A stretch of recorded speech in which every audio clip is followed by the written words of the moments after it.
Welcome, fans, friends, and families. We are so excited for you to be here today. I am here with KJ Kordick. And I'm here with Ross Greenberg. And we are blessed to have three giants of the WWE wrestling in the studio with us. We have the legendary, the great, the champion, the WWE Hall of Famer, Larry Zbyszko.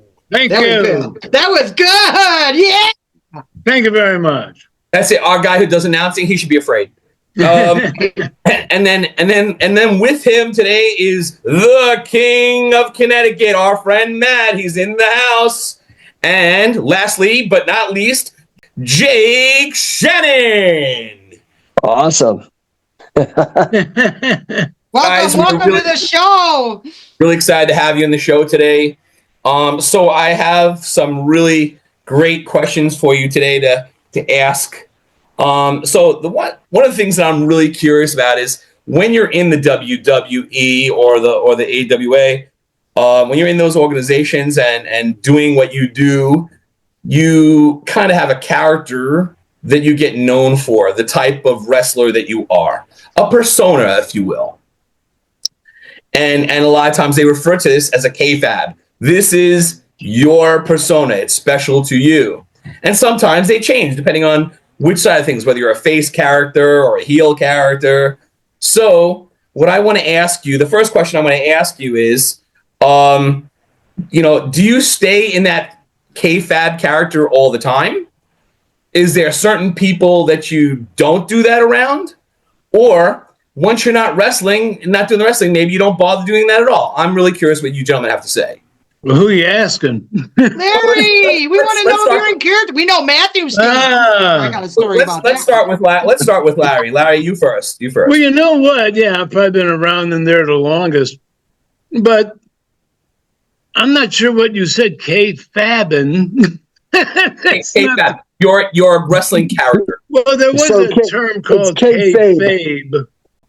Right, yeah. I'm trying here. But it's not that important. Kayfabe. But what happened was, back in the old days when professional wrestling hit TV and got over, and it always drew ratings, it was a show about good and evil.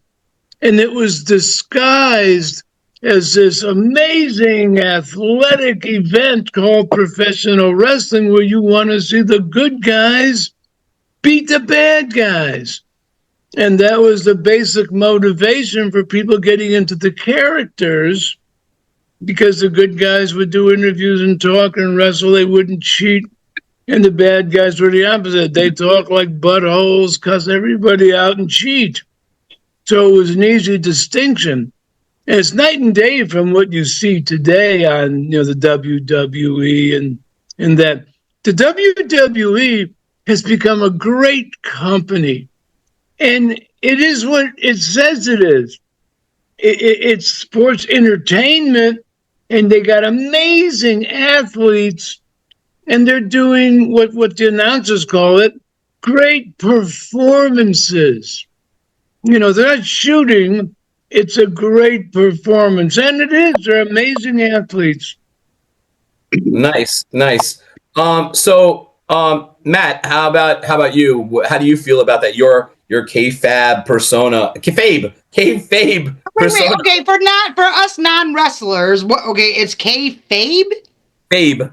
Which means it's like that's what your character development name is. No. Listen. Think of it this way. Back in the day, pro wrestling, it was like the mafia. It was like an inside thing, man. Like only the inside guys knew that it was. And I'm going to use this word, and it's not meant in offense because it's important what I'm going to say. That it was fake. Obviously these guys are breaking bones. It's tough. It's a tough thing, but it's scripted, right? And so, but it wasn't until the 80s when Vince McMahon said, no, it's all theatrical, that it was actually, a lot of people thought it was real. Oh, yes. Do you understand? Yes. So kayfabe is the word that was used to describe the language that the carnies used when somebody who was not on the inside showed up. How would you say? Do you know Pig Latin? Oh God, I can't even speak English right. Okay. Do you know Pig Latin? Do you know Pig Latin? How would you say fake in Pig Latin? Kayfabe? Kayfabe. Kayfabe. Oh, right, because you switched the vowels. Consonants. Fiazabe, that's Carney.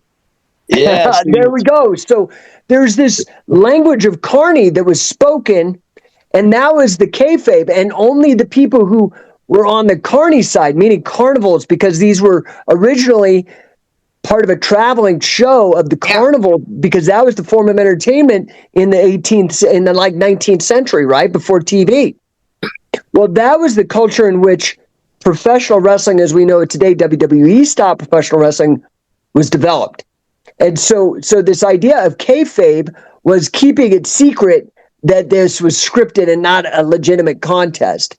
Now, Vince went one way and said, let's just lean into this, Vince McMahon Jr., let's lean into this and admit that it's theatrical in the 80s. What we're trying to do with Shoot Pro Wrestling is lean the other way and say, let's take the theatrics out and make it a legitimate contest again, to where real athletes contest under the rules of professional wrestling. And it's real winners. They still be doing the flips and all that stuff. I mean, because let's face it, in theatrical wrestling, there is. I mean, it is a sport because you're doing. Stuff. KJ, let me chime in here because I was asked the question. I'll chime in. I haven't been able to speak. King of Connecticut. I haven't been able to get a word in here. All right, so the king is speaking now, and I'm going to tell you this. This is not a stunt show. This is not a freak show. This is not a burlesque show.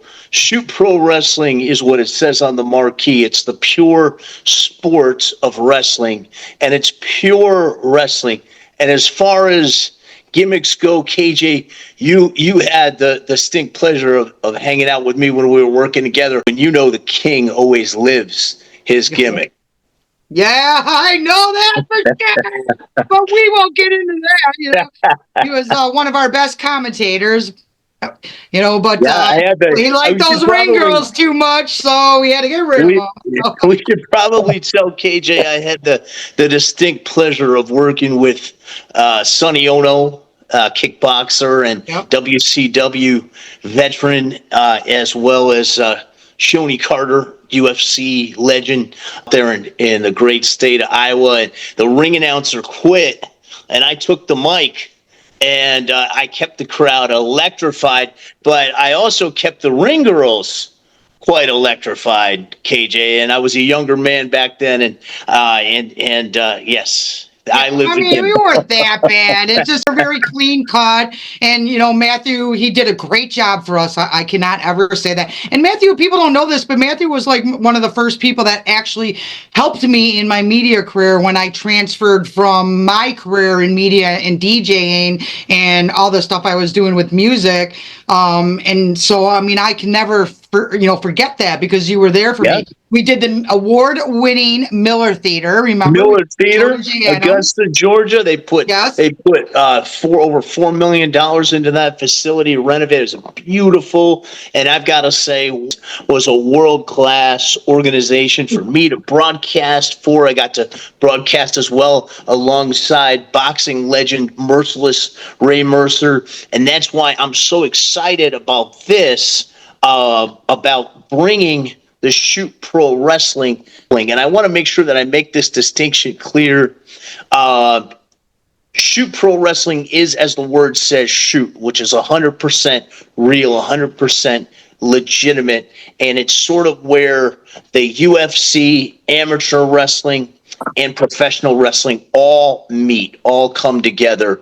And just to kind of break it down for the fans, because a lot of the fans that are listening might be a little confused because we're going in a lot of different directions. The matches consist of 3 5-minute rounds, best of 3 falls, and win by pin or submission.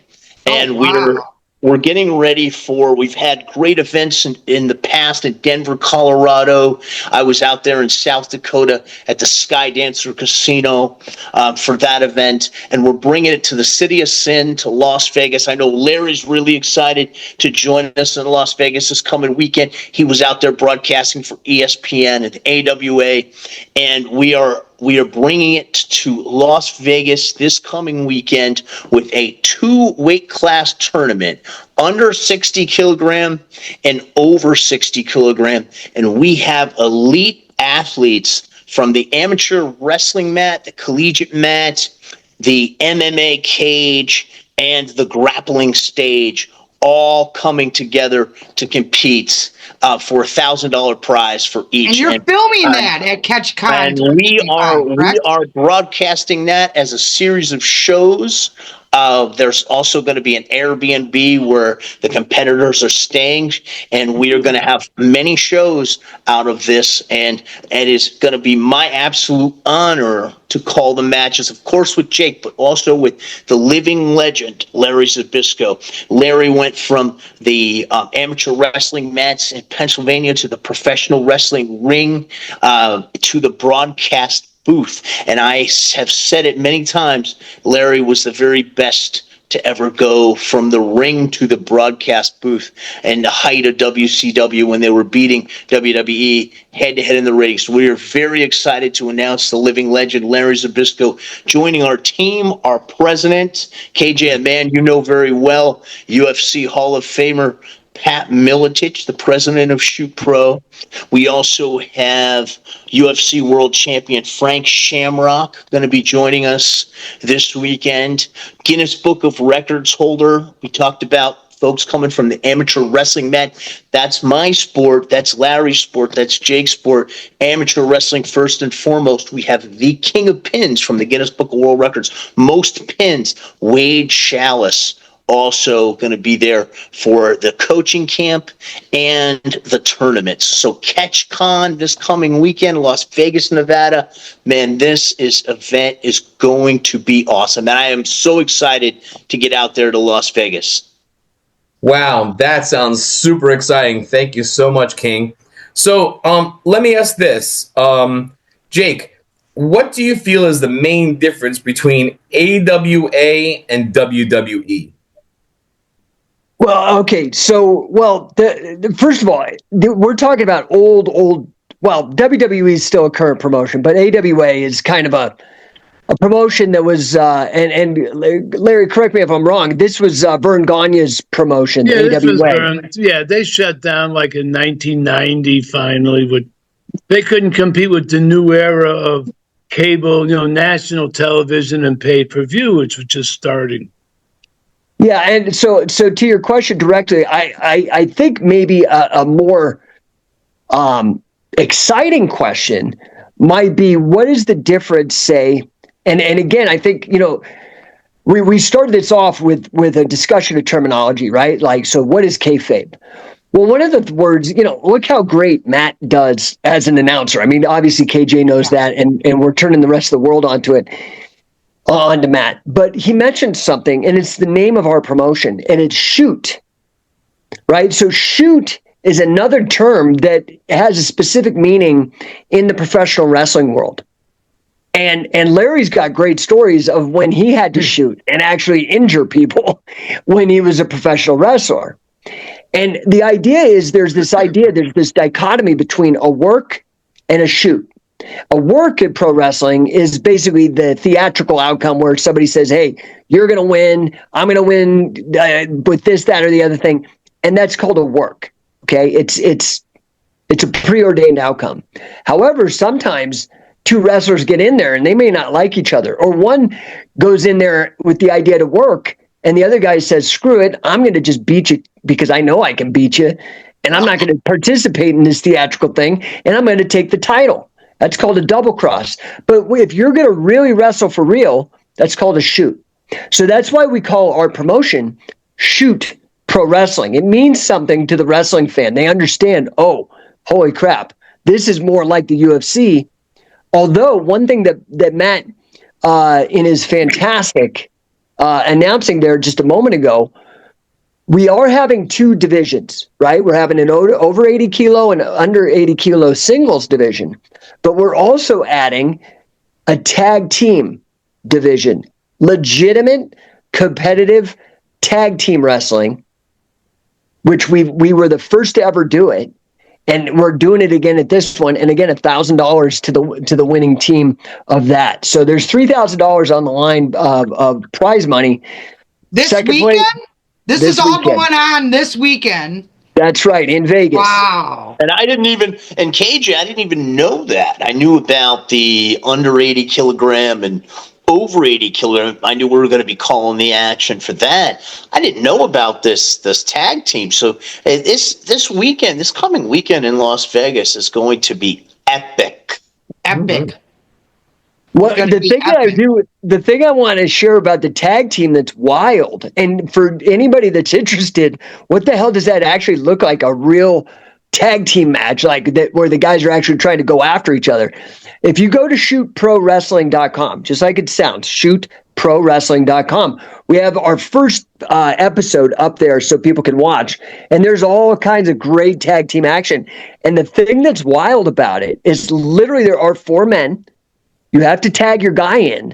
But what makes it like a street fight is that if I'm wrestling, say me and Matt are wrestling, and Larry's in the corner, and I get close enough, and Larry tags me or I tag Larry, he's my partner, we could both double team Matt for 15 seconds. 2-on-1. Wow. It's wild. And you all, and you know, the cool thing is there's a best of show that we put together, and it consists of matches from our Denver shows and the last show in South Dakota. So if folks listening are really intrigued and they want to see what this looks like, they can go to shootprowrestling.com, and on the main page is a best of show. And I really encourage listeners, if we piqued your interest, and I hope we have, go to the website, go to shootprowrestling.com, and check out that best of show, because it'll tell you what we're all about, and it's only getting better. Now, speaking of tag team matches, Larry, you had someone who's part of your tag team. It was Terry Garea, right? That was a very good Tony Garea. Tony Garea. Tony, look, I'm doing really great tonight. Tony Garea. Tony Garea. We're learning. Tony Garea, I believe, lives right around the corner from me here in Florida, because I saw him actually, not to get too much in the weeds, but the widow of Bruiser Brody is good friends with him. And I do a lot of commentaries and stuff for a really popular channel that basically does pro wrestling, the Hannibal TV. Hannibal TV! Yeah, you know, I love Hannibal TV! I love it! And I was at a fan fest with them in Daytona Beach a few years ago, and I know I was talking to Tony Garea, and he lived right near Palm. I think he may live in the same town. By Cocoa. By Cocoa. Oh, he's down by Cocoa Beach. Okay, yeah. Tony's got 2 places. He lives in Connecticut, and then he's got another place in Cocoa. Nice. That's nice the snowbird. That's the way. That's the best way to be. Don't tell him I called him Terry. But so you were going to ask me something. I forgot what it was. Yeah. Well, that was it. That was a tag team. You were tag team with him back in your career, right? Yeah. Well, when I very first started in 1973, Bruno was helping me along, and I tag teamed with Garea because it gave me a chance to gain experience with someone who was there a couple years before, whatever. And then he sent me to Vancouver, Bruno, for some 6 months. So I got some experience. So when I got in the ring back in the WWF, then Bruno would say, they would announce me as Bruno's protege. But now I had a lot more knowledge of, professional wrestling and what to do and my character and all that stuff. Well, so Tony was a great guy. We had a great time together. You mentioned Bruno Sammartino. in 2015, he nominated you for an award. Well, he inducted me. They inducted you into the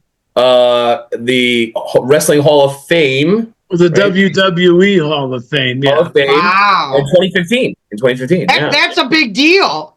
Well, it was, and it was it was like a dream come true to me. I could tell you some weird stories, but we won't waste too much time. But No, tell us a story. Here's the weird part.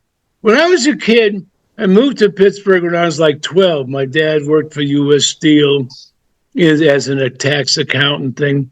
So we moved to Pittsburgh. I was 12, starting 8th grade. It was the first time I could see professional wrestling, as growing up. And I fell in love with it.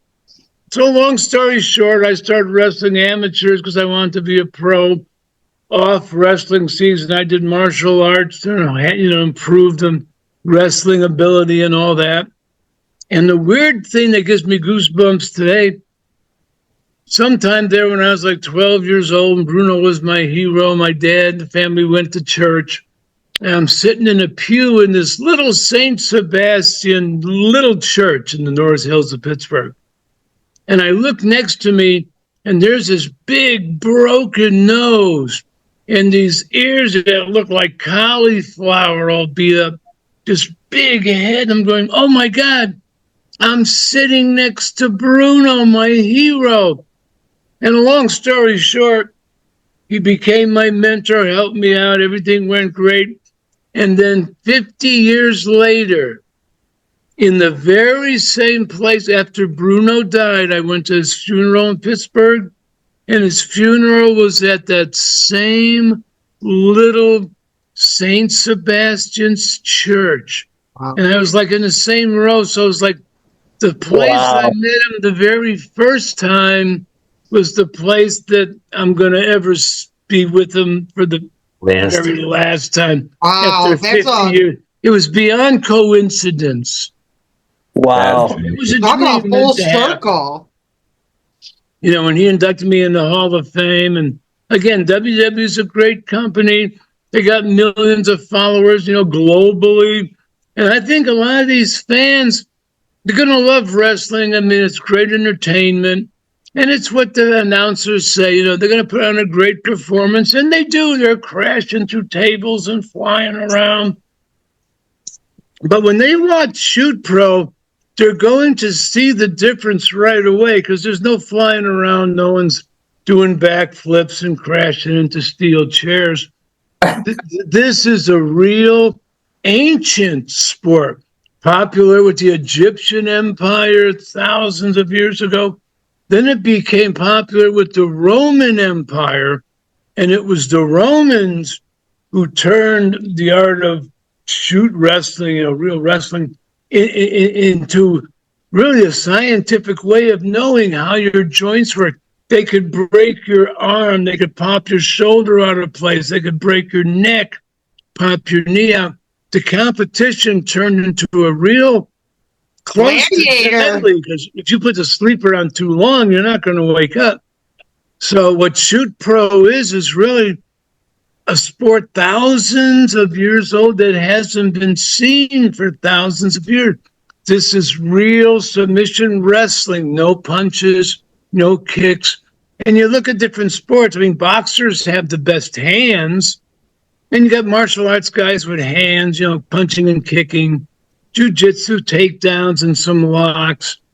But none of them really go into submission wrestling. There's a little punching, a little kicking. They're working on different things where a professional top-notch shooter only works on how to hurt you, how to hook you, how to pop a joint out, how to break your arm, how to put on a grip that's unbreakable. That's all science of anatomy, and it's an art. And I think once people see the difference and go, oh my God, because you're going to have a winner.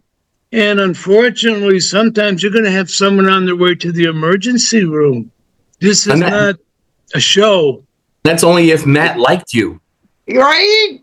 And I gotta tell you, like what Larry said is so true. And we know that there's grappling, there's jiu-jitsu, Jake and I competed in the grappling, the no-gi stuff. But the difference with this, like Larry said, is it's that pin and submission. It makes it so much more exciting because a lot of times these jiu-jitsu matches, the no-gi jiu-jitsu, is like a snooze fest because of the guys being on their back in the guard. In this, because of the rule set, it forces the action. The catch wrestling rule set, like Larry said, and the history of combat sports and the history of grappling in America. I know Jake as an author has done some great books like Say Uncle.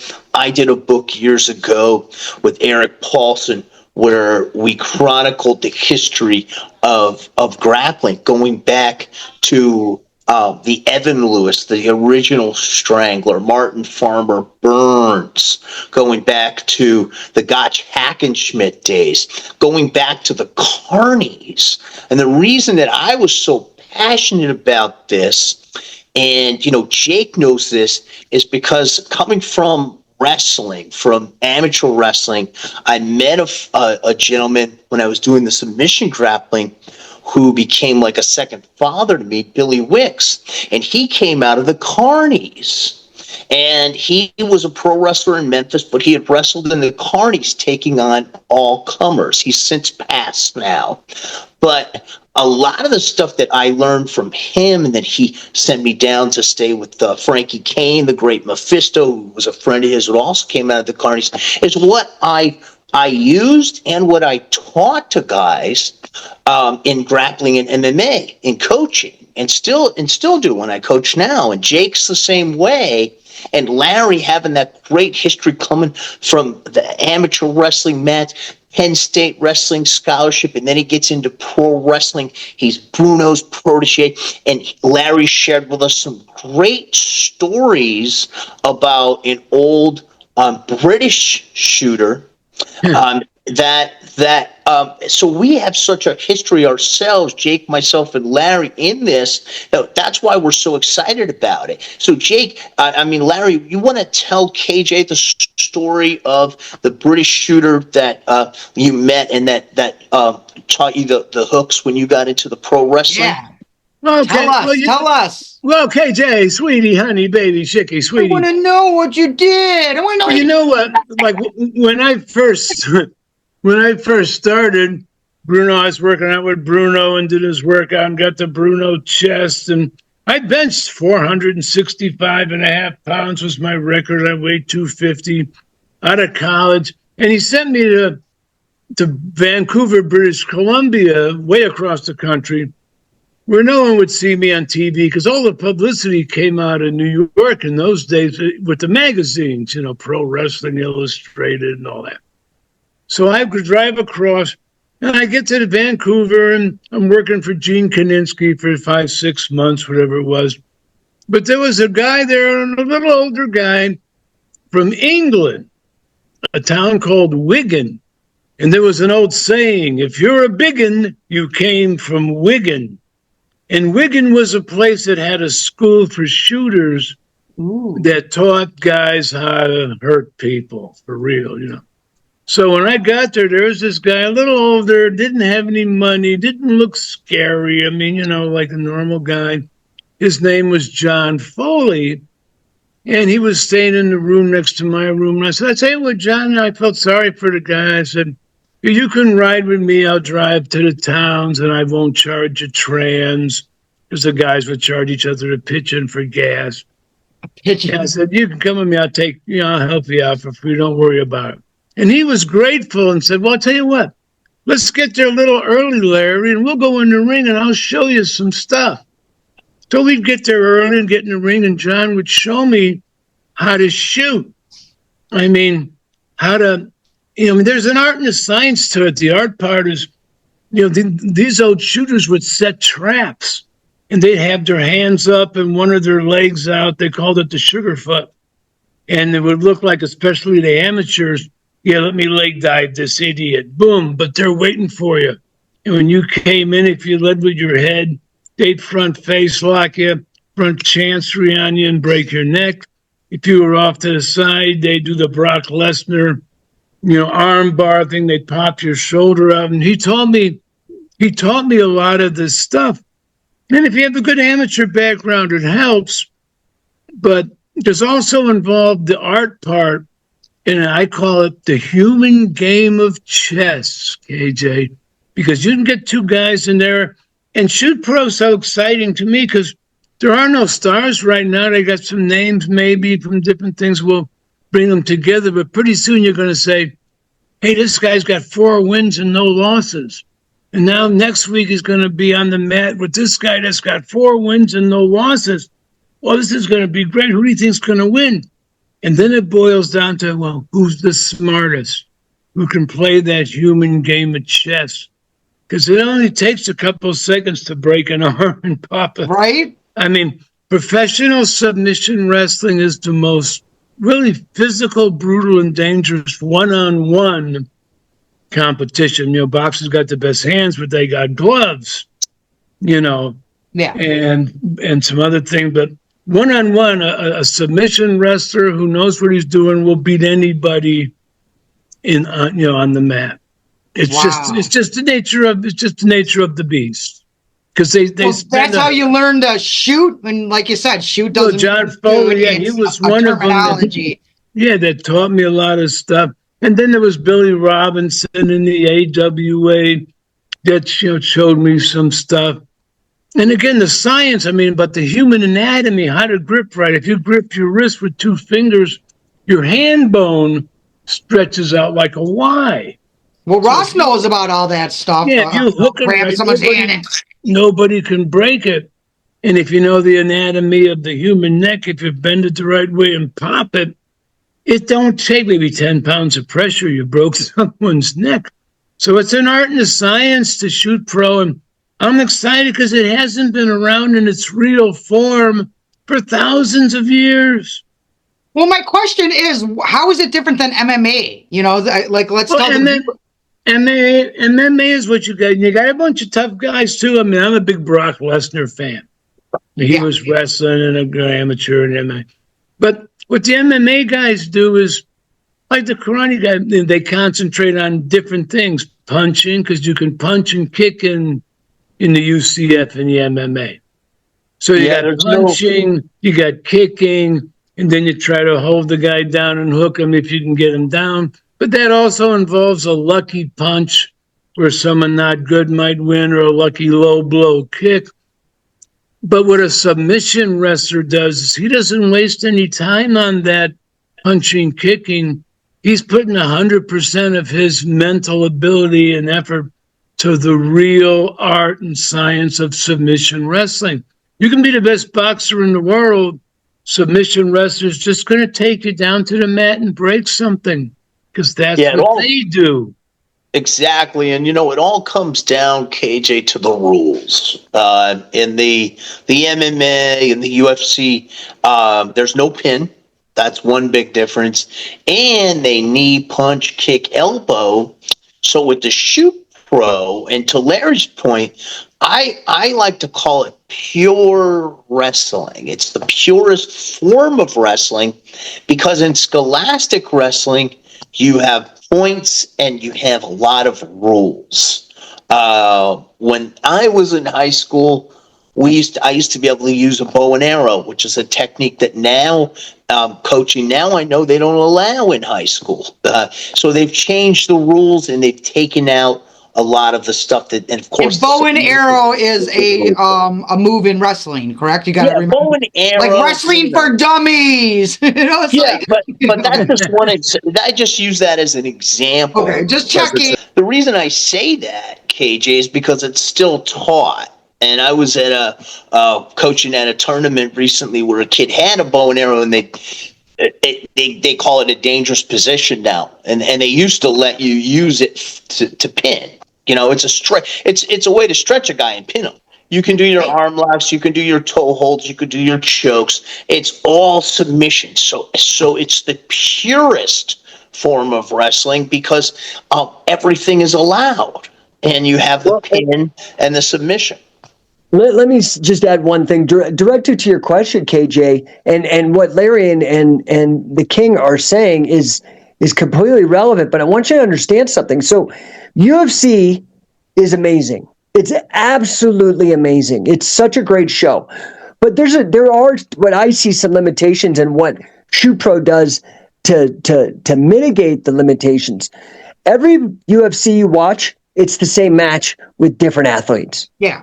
It's always the guys enter the ring. You win with a punch or a submission, a knockout or a submission, and then that's it. Well, that's like boxing. It's the same boxing match every time, but with different characters. Shoot Pro is like pro wrestling. We have tag teams, we have cage matches, we have singles matches, we have three-way single-man tag. We have all these variations, so it's more of a variety show. But what you have to understand is that this Shoot Pro, even though it looks like pro wrestling on the outside, on the inside, it's like the UFC because it is very brutal. It's very tough. And if you look right now, statistically speaking, the number one predictor of being a champion in the UFC is an amateur wrestling background. That is the number one common thing.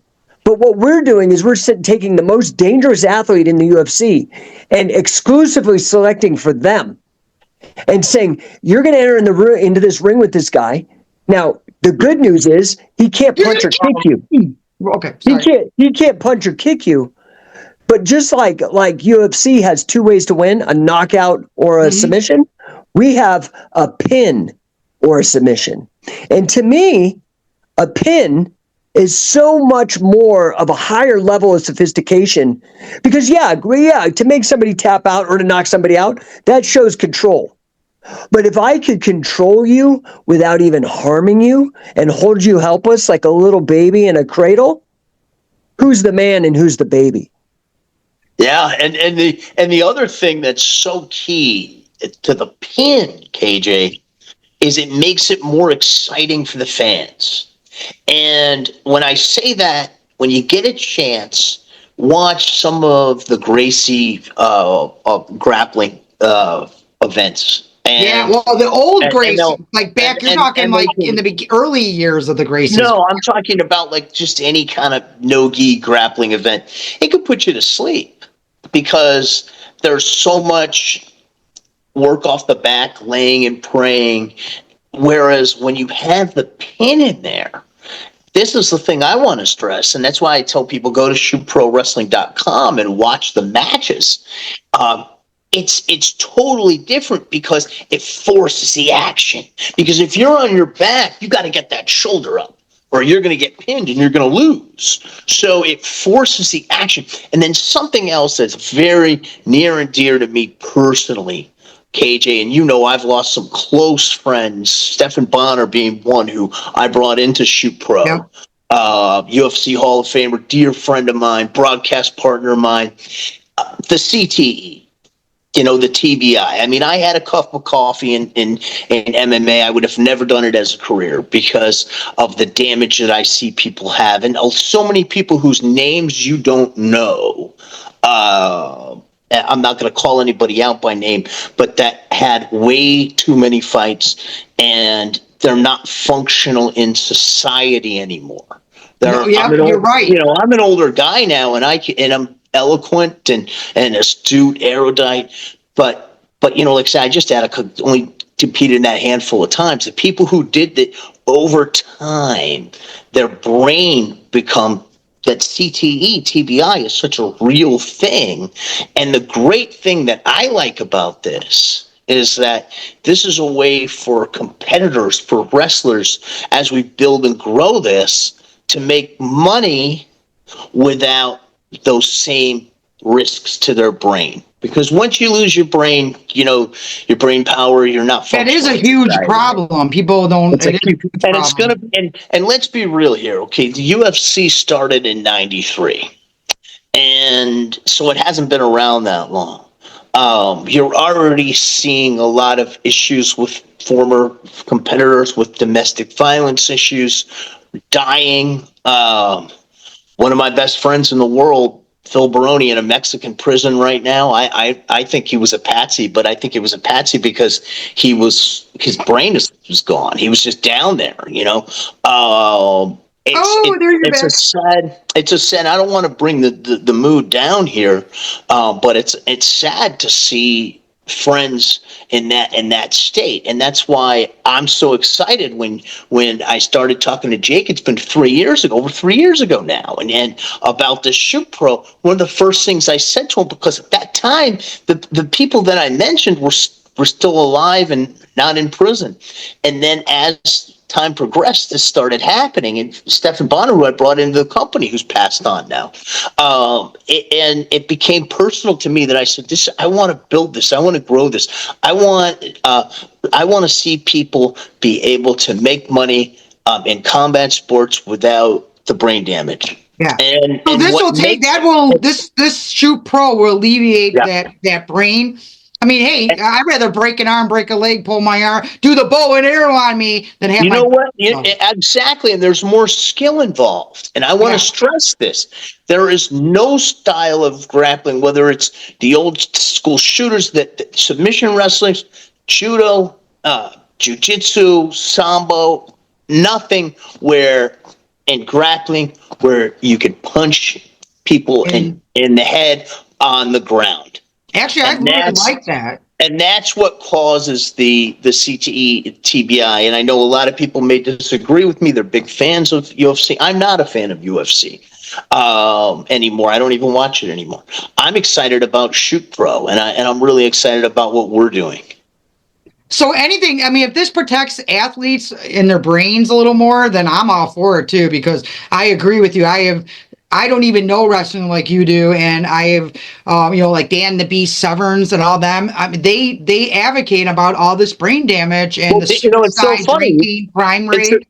You just said that. That's so funny. 3 or 4 days ago, I was talking to Dan. Dan's a dear friend of mine, and I was telling Dan my idea, which I've said to him before, about no punching on the ground in MMA. And he said, you've said that to me so many times. He said, do you tell the promotions you work with and the gyms you work with and coach with that? You just had Dan in the magazine. Yeah, because Dan agreed. Dan, and I'll tell you, Dan agrees with me. Magazine. Dan agrees with me, and the reason why Dan is lucid and has his brain is because of the way he used his wrestling. He fought very smart, and he had a lot of fights, a ridiculous amount of fights. But that's just something that, to me, and Jake knows this, it's personal, and that's why I love what we're doing with Shoot Pro Wrestling. Well, Ross's son actually is a wrestler in high school, so. You can relate to a lot of this, Ross, and the damage that happened. My son is crushing it in high school. He's built like Bruce Lee. He's right now 26-4. Like for this season, he's just like destroying everybody. And he wants a career in wrestling. Like you know what I mean? And I worry about that. So this actually might be by the time he gets through college, this could actually be a big thing and a big avenue for kids like him to go into. Well, it's funny because that like for somebody who really excels in amateur wrestling, which is known as folk style or scholastic wrestling in the United States, there have not been places for them to go other than like what Larry did. Larry was a top collegiate wrestler, and then he had to go, if he wanted to continue, he had to go into theatrical wrestling, right? Yeah, and that's like you see Brock Lesnar, you see all these people go that route. Well, now UFC came and gave him another route. But I'm going to be real, and I think Larry can attest to this. I've done a little bit of pro wrestling, so is the King. Relative to what Larry's done, but pro wrestling is very dangerous. Like the theatrical pro wrestling, very dangerous. UFC, you end up with concussions. We offer now a third path where people can really be the baddest, toughest guy on the planet and still have their wits about them when they're Larry's age. No, thank you. I gotta tell you, when I watched WWE and WWF, and I watched some of the wonderful things that you gentlemen do, and no matter what anybody says, when somebody jumps off the turnbuckle and gets air and hits that mat. Kapow! I don't care how much padding. That's gotta hurt, man. Dude, you can hit the mat from you can hit the mat from 3 feet and it hurts, dude. Everything hurts. And let me interject here because it's so relevant to what we're doing with Shoot Pro. If you watch any of Larry's matches, Larry was so smooth, was great in the ring. He's wrestling. The marquee says wrestling. When I did pro wrestling, I brought a lot of kids that I was coaching from amateur wrestling to be my opponents, and then I brought guys from the MMA world like Stephan Bonner and Phil Baroni, Kamal Chalarus, and we always stole the show, just like Larry did, and that's because we wrestled, and we wrestled in and out of holds, and we made it what it says on the marquee, which is wrestling.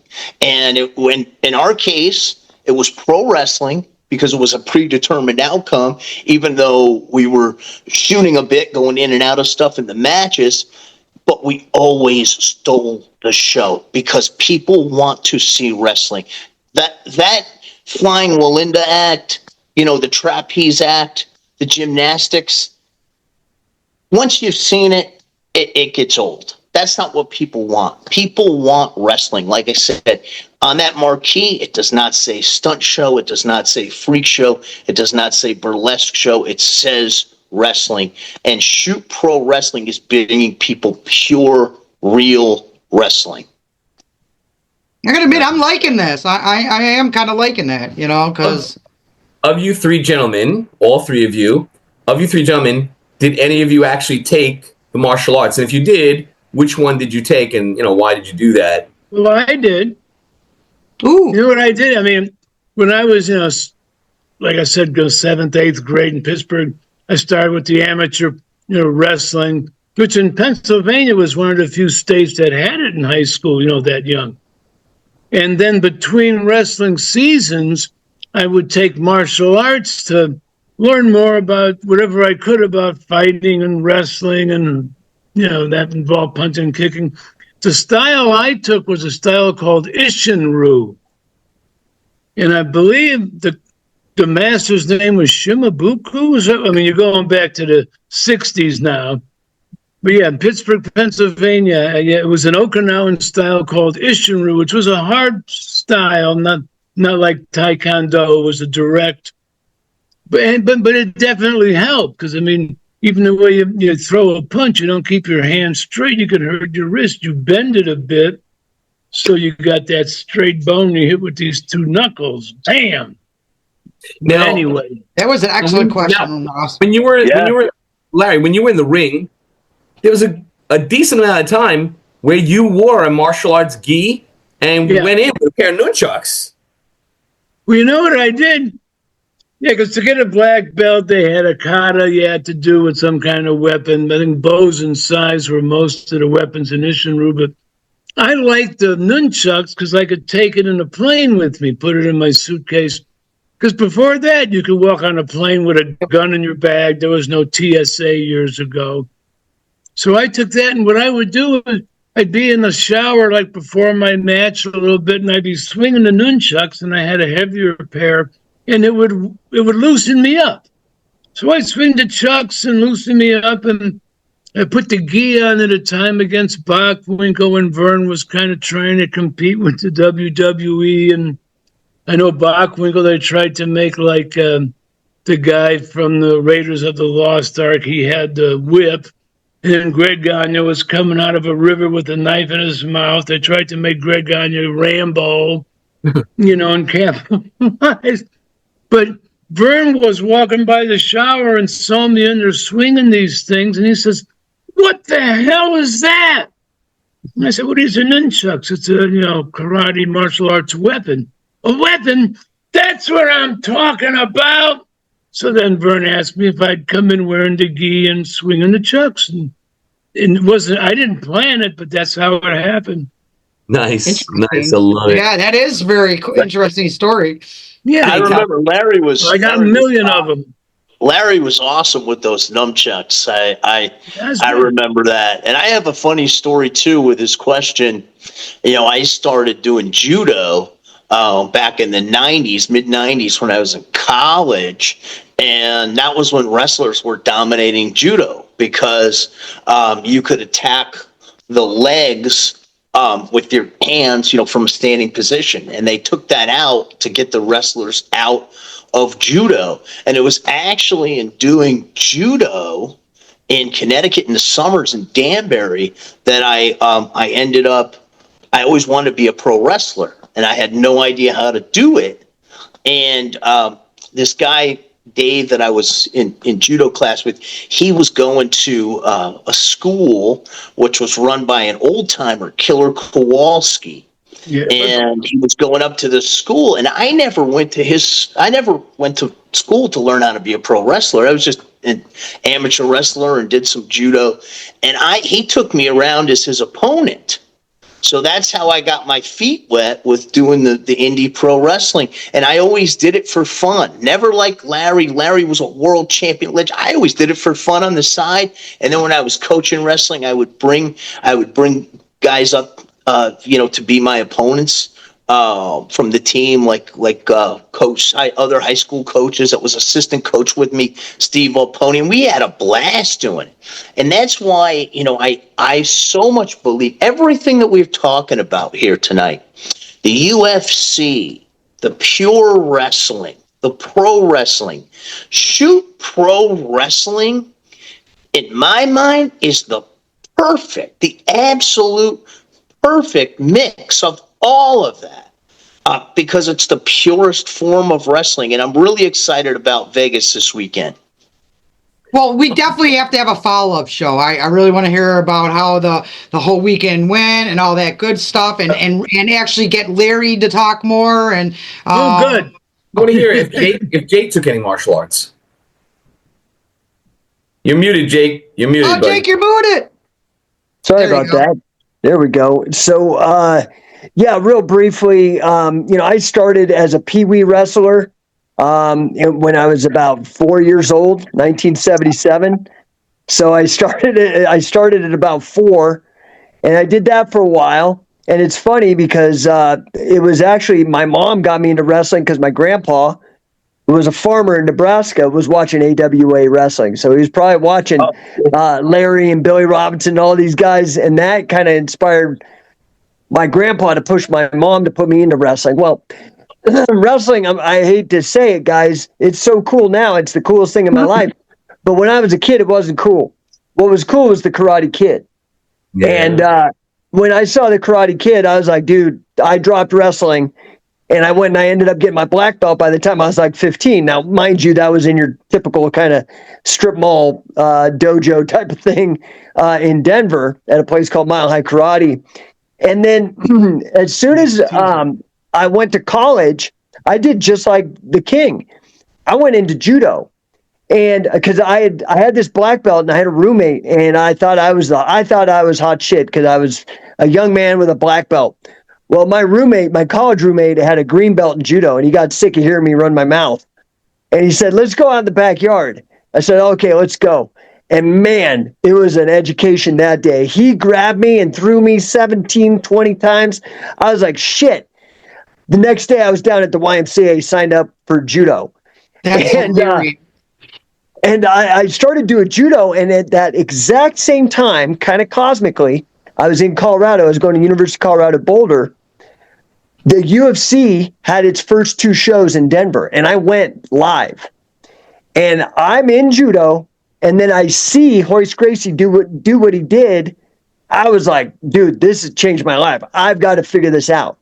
And so after graduating college, I went to California to study the jiu-jitsu stuff, only to come full circle within about 2 years, realizing as I'm doing this jiu-jitsu, all the wrestlers are beating all the jiu-jitsu guys.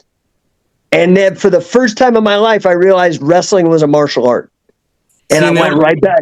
I went right back into wrestling full bore, and sought out guys like a guy Larry mentioned, Billy Robinson, who is one of those old Wigan catch-as-catch-can shooter hooker type wrestlers.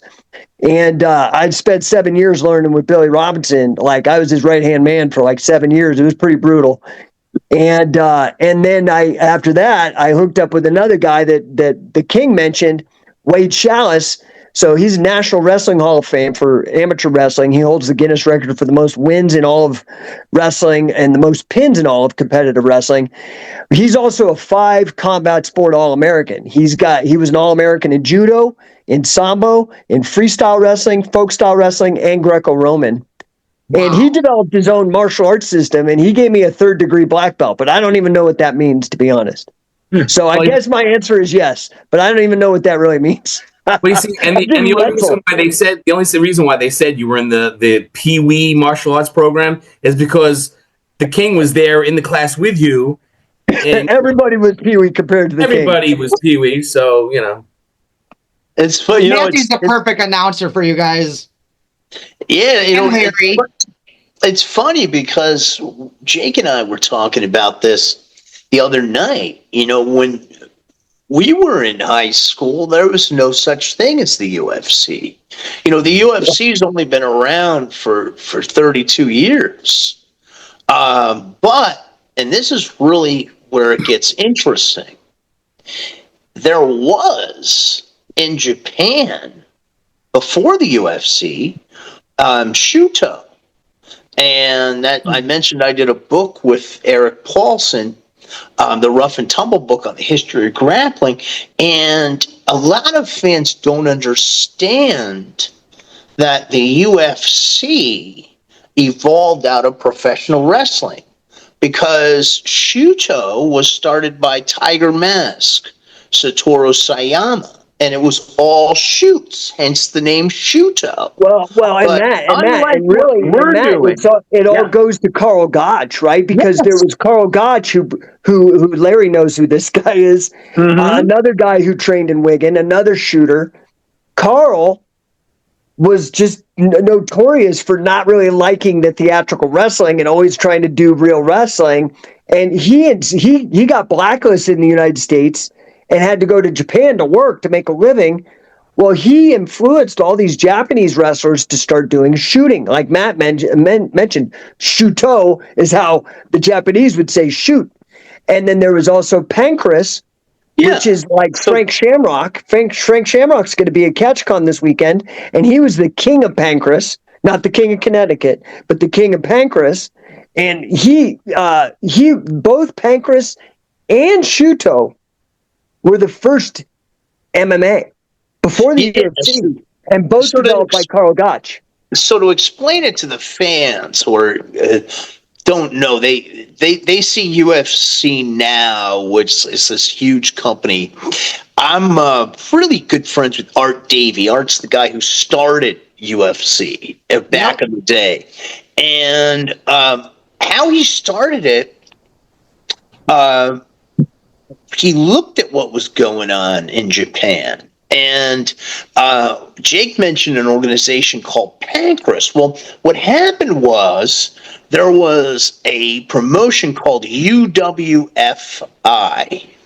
in Japan, and they were a professional wrestling promotion with Funaki, Suzuki, and all these Japanese guys, and there were so many shooters. They were loaded with shooters, and their matches looked a lot more real. But they were, like I said, when I did pro wrestling, I always brought in, amateur wrestlers and MMA guys to be my opponents, and we made the matches look real. That's what they did. It was a work, right? Because the finish was work. But then Funaki and Suzuki, they got so frustrated with it being a work, and they said, you know what? We're going to start this organization called Pancrase, which was another professional wrestling organization, and it's going to be all shoots. You keep hearing that name, shoot. Yeah, no, I know what it means now. You know what I mean? I'm a wrestler. I'm going to go way back in a minute. But before I go way back, I'm going to say in the early UFCs, you had Royce Gracie in that UFC 1. Mm-hmm. And then you had Ken Shamrock Ken Shamrock was a professional wrestler in the American Southeast, and Dean Malenko showed him a tape of this UWFI. He ended up going to Japan and pro wrestling with UWFI, and then transitioning over to compete for Pancrase, which was the Shoot promotion. And he was one of the stars in the early UFCs, one of the top 3 stars, right? Your biggest stars were Royce Gracie, Dan Severn, and Ken Shamrock, right? Ken Shamrock was king of Pancrase. He was Pancrase champion. That was a professional wrestling promotion, a Shoot professional wrestling promotion, okay? Dan Severn, NWA world champion. He was a professional wrestler. Really good friend of mine, Dan the Beast, and he had wrestled it for UWFI. He never went over to Pancrase. So, again, I always look at UFC from its early days, and I've said this to Art Davey, and he agrees, UFC as a professional wrestling promotion. If you really study the history, UFC is a professional wrestling promotion. Most fans don't understand that. Now, I'm going to go way back. Larry Zbyszko, if we go back and we look at Elio Gracie, who's the patriarch of the Gracie family, and I want to educate your audience here. He competed against Wladek Zbyszko, who was a professional wrestler of his time, and Wladek absolutely decimated Elio in that match, brutalized him. But Elio wouldn't give up, wouldn't tap out. Well, you know what the funny bit was? Stanislaus Zbyszko was the one that was more well-known, more famous, had a bigger name. But Wladek Zbyszko, his brother, he was the one that was the real top-notch shooter. Stanislaus was tough, but Wladek was tougher. Yeah, and I'm gonna get a little deeper here and take you a little further down the rabbit hole. Okay, so you hear the name Kimura used in MMA. Watch any UFC broadcast, and you'll hear the broadcasters call it a Kimura. It's a side double wrist lock. Why do they call it a Kimura? Because Japanese professional wrestler Kimura used that move to break Elio Gracie's arm when they competed. Okay? Yeah, now let me take you even further back down the rabbit hole. Okay? Who taught the Gracies? Who taught the Gracies? The Gracie family was taught by Count Koma, Mitsuyu Maeda, who was a professional wrestler, catch wrestler in the shoot days of professional wrestling, and a judoka. He had tons of professional wrestling matches. Why did he teach the Gracie family? Take you further down the rabbit hole. We talked about the carnivals. Why did he teach the Gracie family and what people now call jiu-jitsu? He taught the Gracie family because the Gracie family ran the carnivals in Brazil. So now you understand, if you listen to that, if you follow that, and I urge you to read the Rough and Tumble book. Interesting. That is so interesting. That's why we got to have another interview next week after all this, because that's why we are. Jake's got to go. So yeah. But that's where wrestling came from. When television started, wrestling came from the circus to TV because everything was live. But didn't Barnum Bailey Circus have actually do wrestling once in a while too? Yes, I knew it. P.T. Barnum had a shooter named Ed Decker, who was that he used, and he would actually take on people from the crowd. It was like a carny game, and take their money. So they had sticks and take their money. So in other words, the sticks would be in the crowd and might give a tough match, to the wrestler, but it was a work to get the fans to pay, to bet, because they thought they could beat this guy. And that's where the shooters came from, out of the Carnies. And I mentioned, having the honor of being mentored by two of those guys, myself, Billy Wicks, and Frankie Kane. So this is history that not a lot of people know. And it's, you don't have to just guys, hold on, Matt. Yeah. Let's not give him the cow. Let's just give him a glass of milk. Because unfortunately, I've got to run, and I'm very sorry, guys, but I my schedule is absolutely nuts. Well, exactly. We want to get. I say, here's what we do. Okay, let's end this, plug everything, and then after the event, let's have another sit down. We should start doing this more often. That sounds good. Yeah. History. Right, After I mean, Larry, you got history that, I mean, I'm up now. I feel like I'm Hulk Hogan, Well, after the event, I'd love to talk about it. Because we can review what happened at the event. Yeah. Let's do a recap. Yeah, let's do a recap of the event. We're really excited. So everyone, plug your website, plug everything before Ross signs us off. Okay, like Matt said, shootprowrestling.com is the place to go to see it. It has the rules, the roster, old matches. You can see so much stuff. It's really cool. Also, if you want to, if you're crazy like the old carnies, come and take my money. $1,000. You can show up in Vegas. Wow. Catchcon.us is the website. Catchcon.us. So anyone can just show up this weekend and say, I want to try and win that $1,000? Yeah, you got to put up. You got to put a little bit of money down, but you put down $250. You put down $250. You get 3 matches, best of 3, and then you also get a chance to enter into the tag team tournament as well. You can find a partner there. You can walk away with $1,500. Wow. So come and bet on yourself. Good time in Sin City. All right, and Vegas. Yeah, literally 7 minutes off the strip. And you get to hang out with all the legends. Frank Shamrock, Wade Schalles, Pat Miletich is going to be in on Zoom. We got Joe Malenko. For those of you who know Dean Malenko, his older brother. So, yeah, thank you so much, KJ. Thank you guys Ross, so much. Don't forget Ross. Ross and I are power team. Ross, I was going to call you Russ just to make things even, but I'm going to stick with Ross. Thanks. And Matthew, my old partner, from 8 years ago, Matthew. I just love Matthew, and unless he's lifting up a ring girl, then I don't love him anymore. But as long as he doesn't do that, so much, KJ. Okay. KJ, it was absolutely a pleasure, and thank you to the living legend, Larry. Yes, Larry, we will have you on next week too. Yes, anytime you want. You guys been great.